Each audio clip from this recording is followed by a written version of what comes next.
अस्सलाम वालेकुम। मैं अनीस अपने YouTube channel Anees astro world पर आपको खुशामदीद कहता हूँ।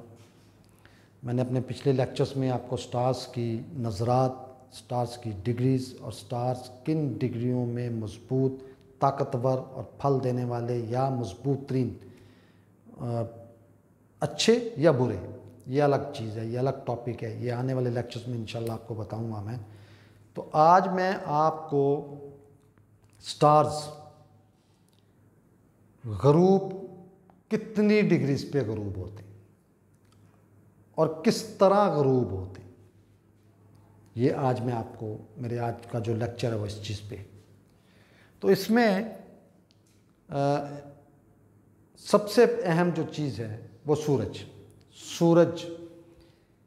सूरज एक ऐसा सितारा है जो तमाम आसमानी कौंसल में मौजूद जितने भी स्टार्स हैं उनको ये गरूब कर देता है, यानी कि अपनी रोशनी से महरूम कर देता है। उन पे लाइट नहीं पड़ती और वो ज़मीन पर बैठने से वो हमें अंधेरा, या आप ये कह लें कि गायब और कम्बेस्ट उसको बोला जाता है, गरूब हो जाती है। बिल्कुल इसी तरह जैसे सूरज सुबह निकलता है मशरक़ से और सफ़र करता हुआ मगरब में जाके ओझल हो जाता है, वो ओझल नहीं होता, ज़मीन की कोई डायरेक्शन इस तरह की होती है, वो अपनी जगह पे मौजूद है लेकिन उसकी लाइट हम तक नहीं पहुंचती और यहाँ पे अंधेरा आहिस्ता आहिस्ता आहिस्ता अंधेरा होना शुरू हो जाता है। बिल्कुल इसी तरह बाकी स्टार्स भी इसी तरह तलू होते हैं और इसी तरह गरूब होते हैं। और एस्ट्रोलॉजी की ज़बान में इनको कम्बस्ट कहा जाता है और वैदिक एस्ट्रोलॉजी में इसको अस्त कहा जाता है और वैसे हम इसको गरूब होना कहते हैं। तो आज आपको कौन सा स्टार कितनी डिग्रियों पे गरूब होता है वो बताऊंगा। तो इसमें सबसे पहले सूरज, ये जितने भी स्टार्स हैं ये डिग्री वाइज, यानी कि जिस भी बुर्ज में, ज़ायचे के जिस भी बुर्ज में सूरज मौजूद हो और कोई भी स्टार्स, इनमें कोई भी स्टार, ये मैंने आगे डिग्रियां लिख दी हैं,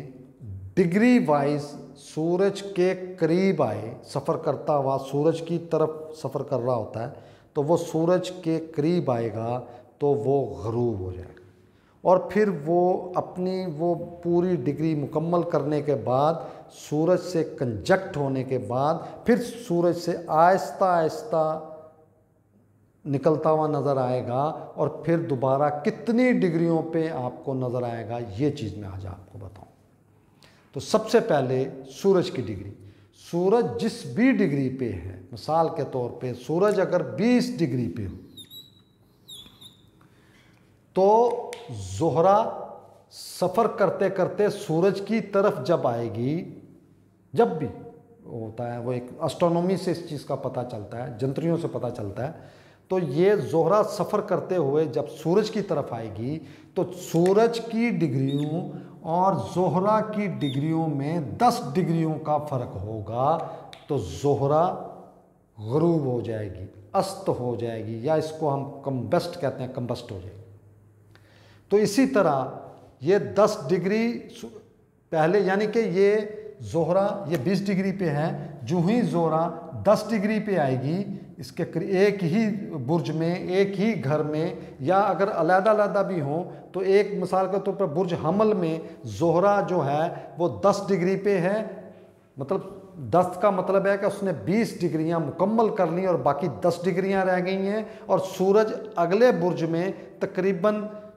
आप ये कह लें कि 0 डिग्री पे बैठा हुआ है। अगर आप इस तरह समझ लें कि एक बुर्ज में सूरज 2 डिग्री पे मौजूद है और उससे पहले बुर्ज में, मिसाल के तौर पर बुर्ज जो है टॉरस में सूरज मौजूद है और वो 2 डिग्रियों पर मौजूद है, और जो ज़ोहरा है वो एरीज में या बुर्ज हमल में मौजूद है और उसने 22 डिग्रियां बुर्ज हमल में मुकम्मल कर ली हैं और बाकी 8 डिग्रियां वहाँ पे रह गई हैं। 8 डिग्रियां मुकम्मल करेगी तो वो अपना सफ़र 30 डिग्रियां मुकम्मल होंगी, तो 8 डिग्रीज वो और 2 अगले बुर्ज की 10 हो गई, तो ये ज़ोहरा अस्त हो जाएगी, गरूब हो जाएगी, या इसको कम्बस्ट बोलते हैं, कम्बस्ट हो जाएगी। इसी तरह मुश्तरी और सूरज एक ही घर में हो या आगे पीछे हो और इनकी डिग्रियों के दरमियान जब मुश्तरी सफ़र करता हुआ सूरज की तरफ जाएगा, मतलब सूरज आगे ही होगा, तो ये मुश्तरी सूरज और मुश्तरी की डिग्रियों के दरमियान 11 डिग्री का फ़र्क जब रह जाएगा तो मुश्तरी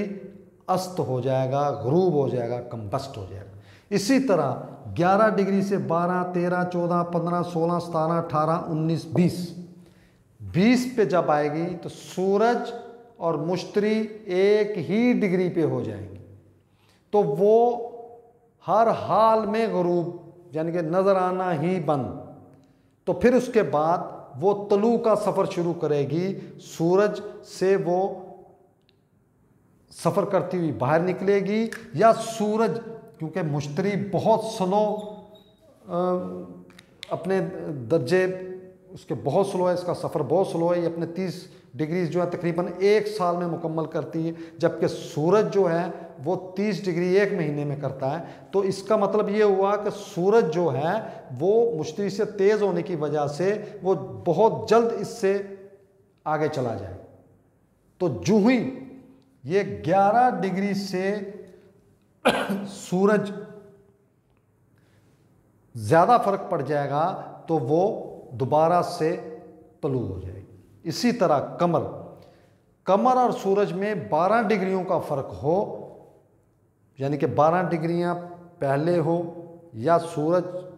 ये कमर आगे हो और सूरज पीछे हो, तो इनके दरमियान में जब 12 डिग्रियों का फ़र्क होगा तो कमर कम्बस्ट हो जाएगा, कमर अस्त हो जाएगा, कमर गरूब हो जाएगा। लेकिन ये इतना तेज़ स्टार है कि ये हमेशा सूरज की तरफ सफ़र करता हुआ जाता है और ये 30 डिग्रियां 2.25 दिन में मुकम्मल, 60 घंटों में अपनी 30 डिग्रियां मुकम्मल कर लेता है कमर। तो इस पॉइंट ऑफ व्यू से हमेशा कमर ही सूरज की तरफ जाते हुए 12 डिग्रियों का फ़र्क होगा तो कम्बस्ट हो जाएगा, कंजस्ट होगा, और सूरज से निकलेगा तो 12 डिग्रियों तक कम्बस्ट ही रहेगा। ये हर महीने हम चांद निकलता हुआ देखते हैं। ये मैं आपको आने वाले लेक्चर में चांद कब तक नज़र आ सकता है, कितनी डिग्रियों पे नज़र आ सकता है, आज मैंने आपको वो पॉइंट बता दिया कि जब भी सूरज और कमर के दरमियान 12 डिग्रियों का फ़र्क होगा तो कमर अस्त हो जाएगा, गरूब हो जाएगा, और ये सफ़र करता हुआ सूरज की डिग्रियों को क्रॉस करता हुआ जब सूरज और कमर की डिग्रियों में 12 डिग्रियों का फ़र्क होगा तो चांद दोबारा नए सिरे से तलू होना शुरू हो जाएगा, जिसको हम चांद की पैदाइश कहते हैं। तो ये 12 डिग्रियों के बाद जब चांद तलू होगा तो वो पाकिस्तानी टाइम के मुताबिक हमें देखना होता है कि दोपहर तो नहीं है या रात का आखिरी पहर तो नहीं है, एक ख़ास टाइम मुकर्रर है पाकिस्तान का कि जब सूरज गरूब होता है तो उस वक्त से लेकर यानी कि 7, साढ़े 7, 8 बजे तक ये डिग्रीज़ का फ़र्क और तलू होना और चांद नज़र आने की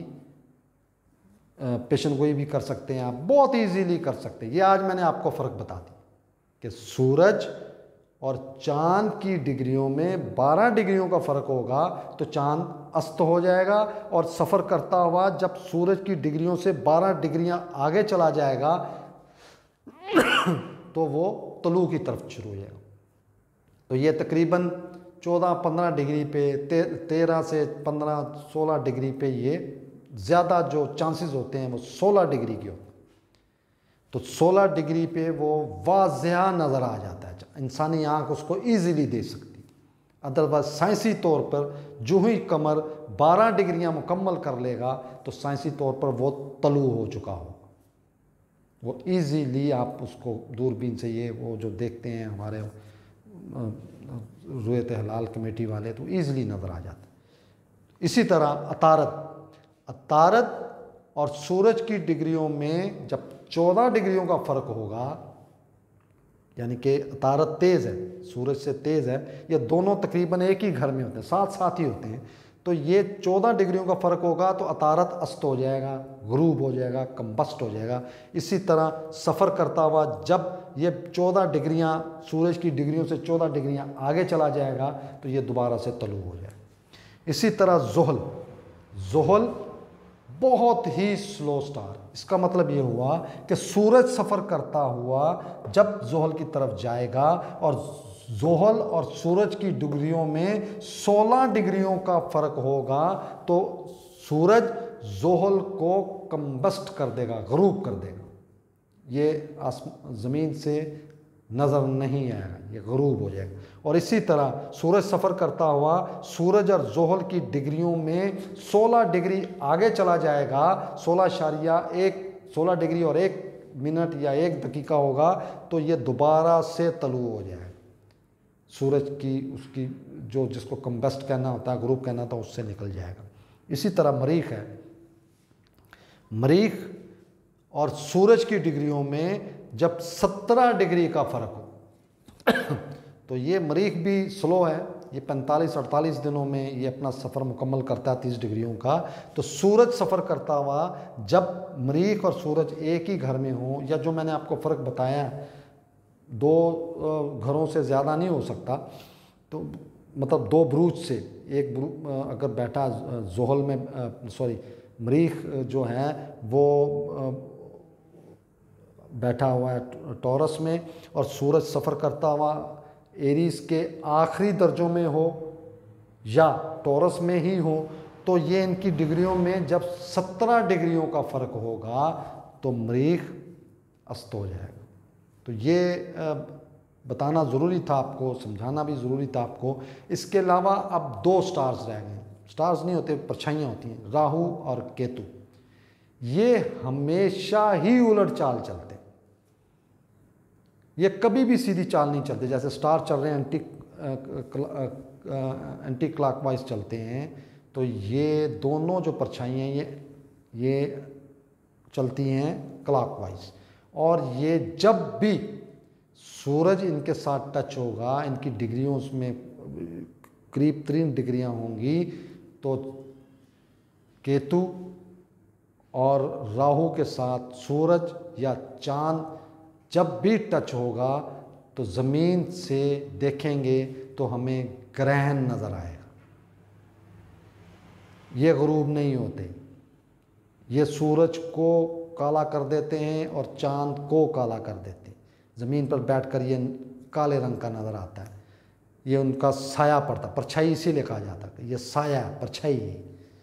तो 2 परछाइयों को छोड़कर, राहु और केतु को छोड़कर, बाकी जितने भी स्टार्स हैं इन सब को सूरज अस्त कर देता है, ग़रूब कर देता है।